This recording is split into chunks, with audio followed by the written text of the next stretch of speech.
I was 11 hours into labor when my mother-in-law texted my husband a photo of my daughter's nursery, the one I'd spent 4 months painting and stenciling by hand, and underneath it she'd written, "Painted over the weekend? Perfect for Bree's baby too. We'll just share it. No need to make a fuss. What none of us knew? Lying in that hospital bed with my newborn on my chest and a stranger's crib bumper, already ordered for a room I'd built with my own hands, was that the house itself had never belonged to the person who'd just given my nursery away. And in 6 weeks, a deed I hadn't known existed was going to prove it. Welcome back to Calm Drama Stories, where we sit with the women everyone underestimated, and we watch what happens when the truth finally gets a chair at the table. If a story like this makes you feel a little less alone, that's the whole reason I tell them. Drop a comment, tell me where you're listening from, and subscribe so the next one finds you. My name is Priya Landon. I'm 32, and I found out my mother-in-law had given away my daughter's nursery while I was still wearing a hospital bracelet. I need to back up because none of this makes sense without the house. When my husband Grant and I got married 4 years ago, his mother, Vivian, made us an offer that felt, at the time, like extraordinary generosity. We could live in the guest house on the family property, a converted carriage house behind her main residence, 3 bedrooms, its own driveway, completely separate, rent-free for as long as you need, until you're on your feet. Grant's younger sister, Bree, lived in an apartment across town with her boyfriend, and I remember Vivian saying more than once, "Grant's the responsible one, so the property makes sense with him." I believed her. I had no reason not to. What I didn't know, and wouldn't find out for 4 years, was that the guest house and the acre of land it sat on hadn't been given to us as a gift, or a loan, or an understanding. It had been sold to us, quietly, on paper, in a transaction I never saw because I was 7 months pregnant with our first child at the time, and Grant handled what he called the boring paperwork, while I dealt with morning sickness that lasted cruelly well into the 3rd trimester. I signed things. I trusted my husband to tell me what I was signing. I want to be honest that this is the part of the story where I have to sit with my own choices, not just theirs. Because trusting someone completely is not the same as being foolish, but it does mean you find out the truth later than you should have. I spent my whole pregnancy with our daughter turning that guest house's smallest bedroom into the nursery I'd wanted since I was a little girl myself, sketching rooms and notebooks nobody ever saw. I stripped the wallpaper myself, on a step stool at 6 months pregnant while Grant held the ladder and told me to be careful. I hand-painted a mural of a soft, watercolor forest along one wall, foxes and rabbits, and a moon that I redid 4 times until the color was exactly the dusty blue I wanted. I found the crib secondhand and refinished it myself, sanding it down on our tiny patio over 3 weekends. It wasn't an expensive room. It was a room made entirely out of my own hands and my own time, which made it, to me, worth more than anything I could have bought. Vivian visited twice while I was painting it. Both times, she stood in the doorway, arms crossed, and said some version of, "It's sweet that you're doing it yourself," in a tone that made sweet sound like a smaller word than it usually is. I told myself she just wasn't a nursery person. I had learned, over 4 years, to build small, forgiving stories about Vivian's coldness, because the alternative, actually looking at what she thought of me, was harder to carry into a marriage I wanted to work. My labor started 3 weeks early, on a Tuesday afternoon while Grant was at a work conference 2 states away. I called him from the car on the way to the hospital, my mother driving, my hands shaking on my phone, and he told me he'd get on the first flight. And he did, but it meant I was alone without him.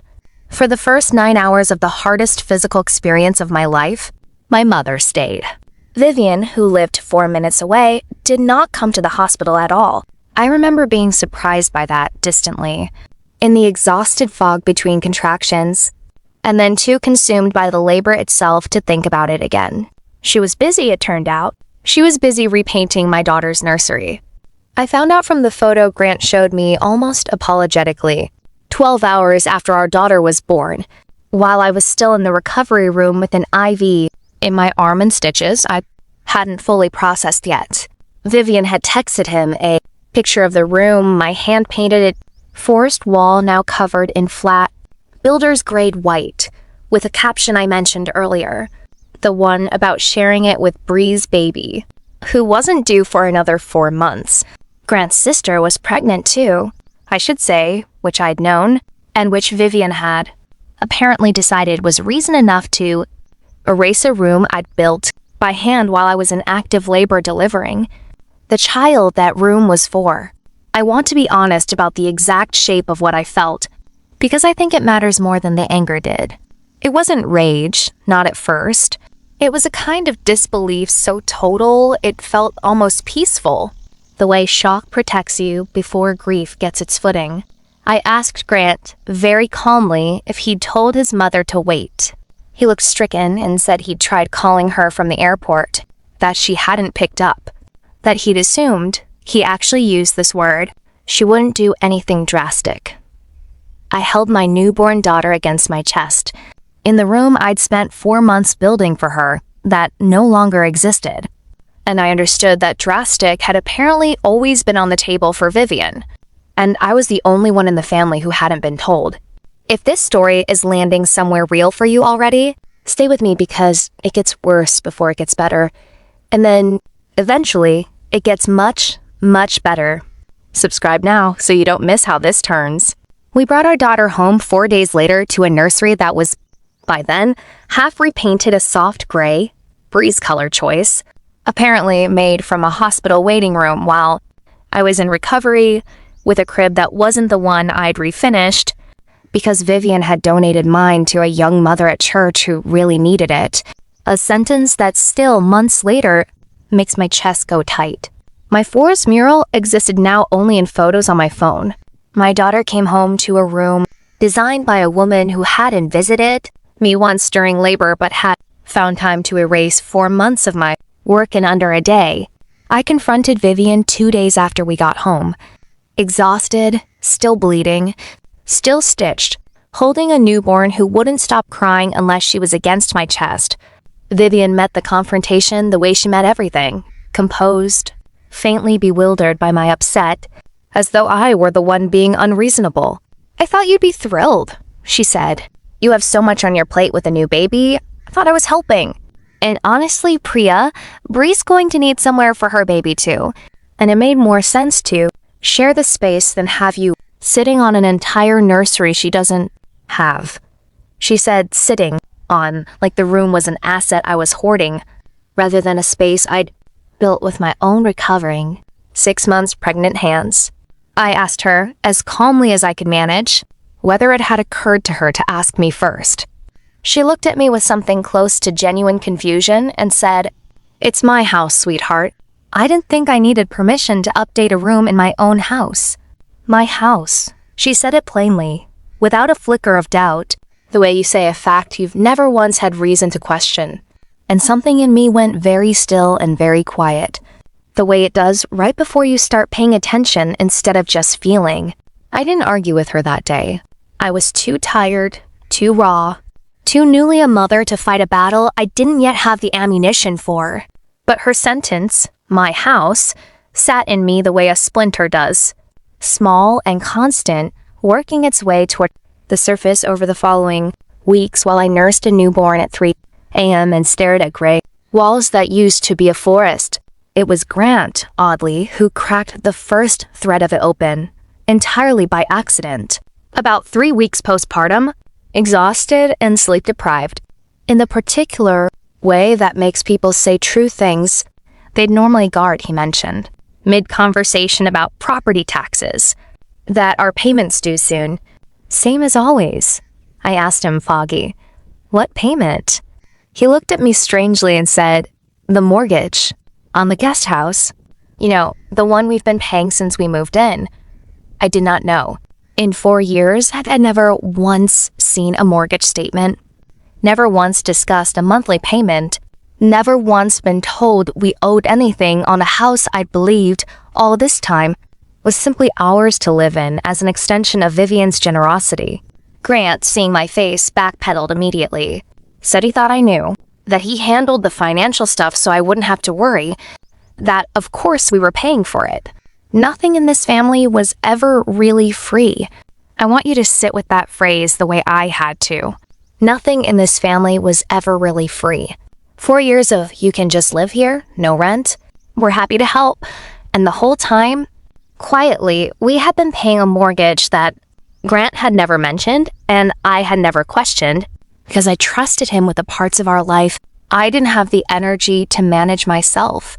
I did what I do when something in me needs an answer instead of a feeling. I started asking for documents. I asked Grant gently if I could see the paperwork on the house. Not out of suspicion of him. Exactly. More out of sudden, urgent need to understand what I actually owned. Now that I had a daughter whose entire sense of home depended on facts, I'd apparently never been given. He hesitated in a way that told me something before he said a single word, and then he told me the truth. Haltingly, embarrassed in the particular way men get when they realize they've let something slide for years because confronting it felt harder than not. The guest house and its acre had been sold to us 4 years earlier. Not gifted, sold at what Grant described as a family price, well under market value, financed through a private note held directly by Vivian rather than a bank. We'd been paying her monthly for 4 years. The deed, Grant told me, was in both our names, his and mine, recorded at the county courthouse, the way any real estate transaction is. He'd simply never framed it that way to me, because in his mind, it had always felt more like an arrangement within the family than a purchase, and because I think some part of him found it easier to let his mother's version of events, we're just letting you stay here, stand unchallenged, rather than correct her in a way that might cause friction. I drove to the county records office myself 2 days later. My daughter asleep in her car seat in the back because I have never in my life been able to leave a thing unverified once. I started needing to know it for certain. I requested the deed. I sat in a hard plastic chair in a government building with fluorescent lighting and a hum I can still hear if I think about it too long, and I read, in flat legal language that doesn't care about anyone's feelings, that the property, the guest house, the nursery, the forest mural now painted over, all of it was recorded in the names of Grant Landon and Priya Landon, jointly as tenants by the entirety, purchased 4 years earlier for a documented sum, with a private mortgage, note payable to Vivian Landon recorded as a lien against the property. It was not Vivian's house. It had not been Vivian's house in 4 years. She had walked into a home she no longer owned, while I was in active labor, and painted over a room I'd built by hand, in a house she was in fact being paid by us monthly to no longer control. I sat in that plastic chair for a long time before I could make myself stand up.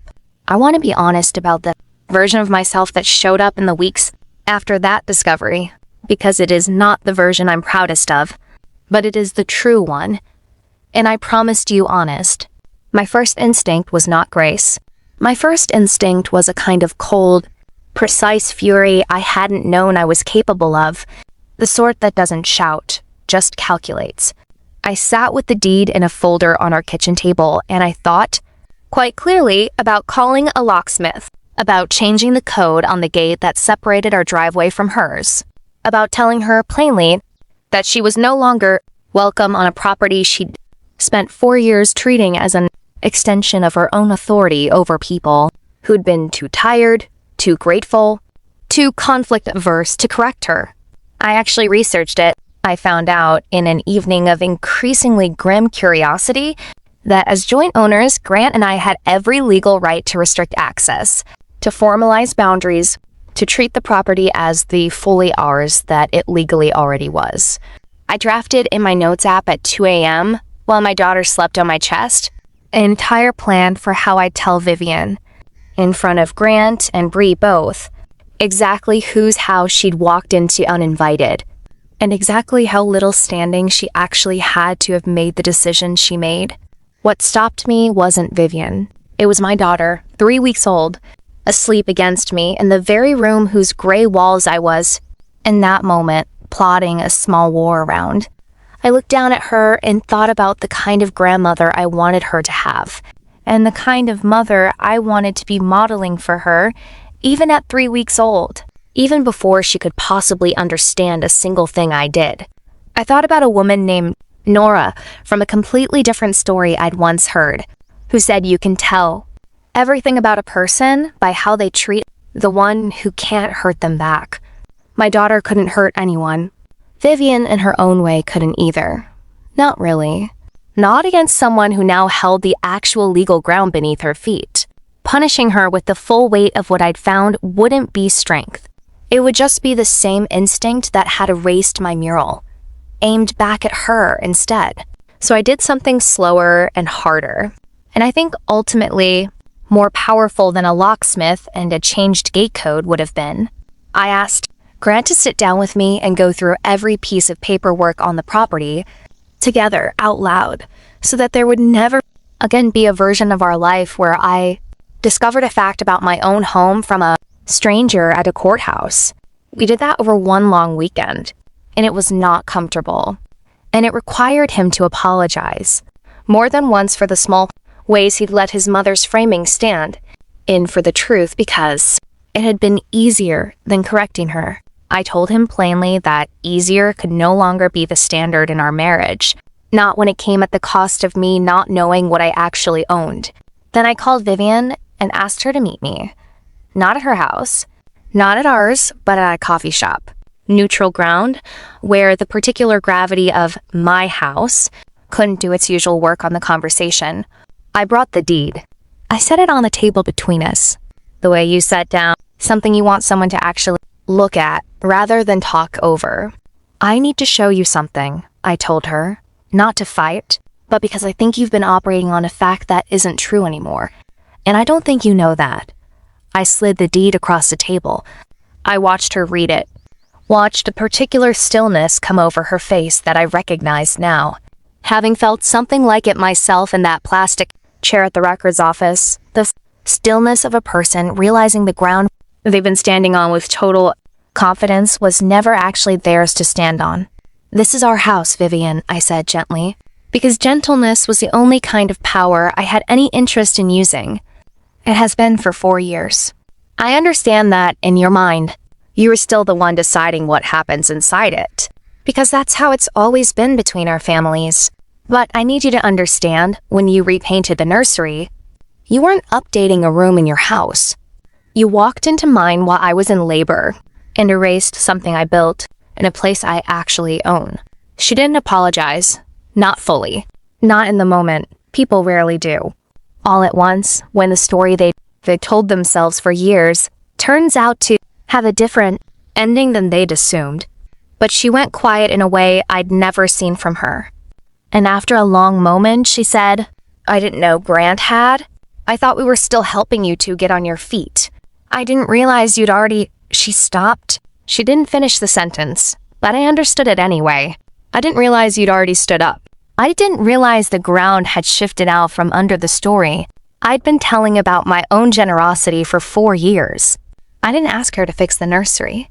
I didn't demand she pay to restore a mural she couldn't have recreated even if she'd tried. What I asked for instead was smaller, and I think it mattered more. I asked her to come to the house, my house, and let me show her what I was building next, so that the next time she wanted to be part of my daughter's life, she'd be doing it as a guest in a space I controlled, rather than an owner erasing one she'd assumed was still hers. She came. She stood in the doorway of the nursery, gray now instead of forest, and I watched her actually look at the room for the first time, not with the faint disapproval she'd worn while I painted the original mural, but with something that looked, for the first time in 4 years, like an attempt to actually see me. I repainted the room myself again over the following month, in the small hours while my daughter slept in her bassinet beside our bed. A different mural this time, not the forest, because that one belonged to the 4 months of pregnancy. I'd never get back exactly as they were, but something new. A soft field of wildflowers I designed from scratch, because I understood finally that the room had never really been about the paint. It was about whether I got to be the one who decided what happened in my own life, in my own house, without asking anyone's permission to build it.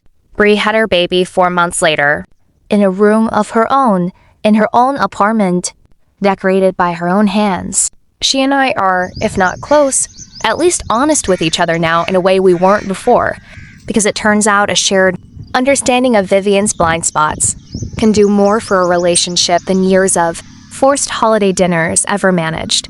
Here's what I understood eventually. Standing in a nursery I'd built twice with my own hands. The people who tell you it's my house while standing in a room you built are very rarely talking about square footage. They're talking about who they believe gets to decide what your life is allowed to look like. I spent 4 years letting Vivian's confidence stand in for fact, because I was tired and grateful and conflict-averse in all the ways new mothers so often are. It took a deed read out loud to no one but myself in a hard plastic chair to teach me that the ground I was standing on had been mine all along. I simply hadn't known to look down and check.